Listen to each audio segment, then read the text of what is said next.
आता आपल्या आवडत्या मालिकेचे संपूर्ण भाग मालिका प्रसारित झाल्यानंतर लगेचच पाहू शकता फक्त सन नेक्स्ट वर. भारतातील प्रेक्षकांसाठी मोफत सेवा.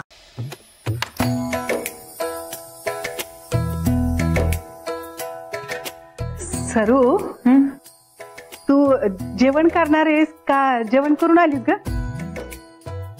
असं कसं जेवण करून येईन? मी फ्रेश होऊन येते, तू वाढ.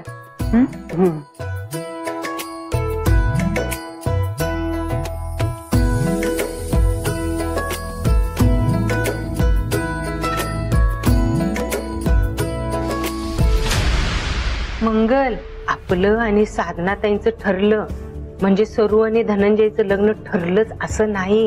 उगाच उत्साहाच्या भरात अंगात आल्यासारखं बडबड करू नकोस. जरा धीरानं घे. काय तेवढं कळतं बरं का मला. मी काय एवढी अडाणी नाहीये.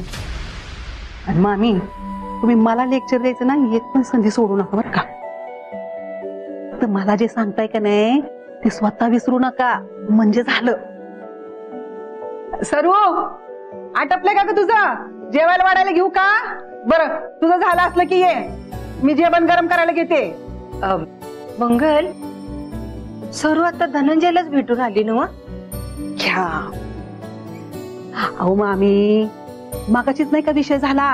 अर्ध्या तासापूर्वी साधनाताईंचा फोन आला होता. त्यांनी सांगितलं ना सरू त्यांना पसंत आहे. तिच्या भूतकाळाविषयी त्यांना काही देणं घेणं नाहीये. विसरला का? मंगल, हे सगळं ठीक आहे.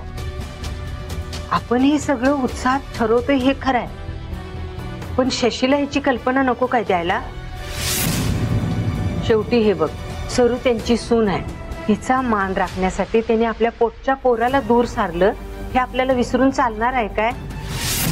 आपल्यापेक्षा सरूवर शशीचा अधिकार जास्त आहे. नात्याचा तर आहेच, पण प्रेमाचा पण आहे. तिची नको काय परवानगी घ्यायला? मामी, रागवू नका, पण मी आधीच शशीताईंशी सगळं बोलून घेतलंय.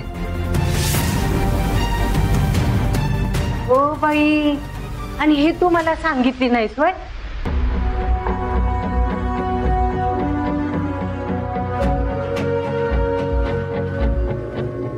एवढंच पण अजून ते? ओके.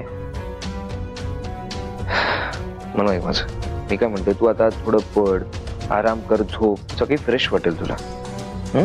या चल.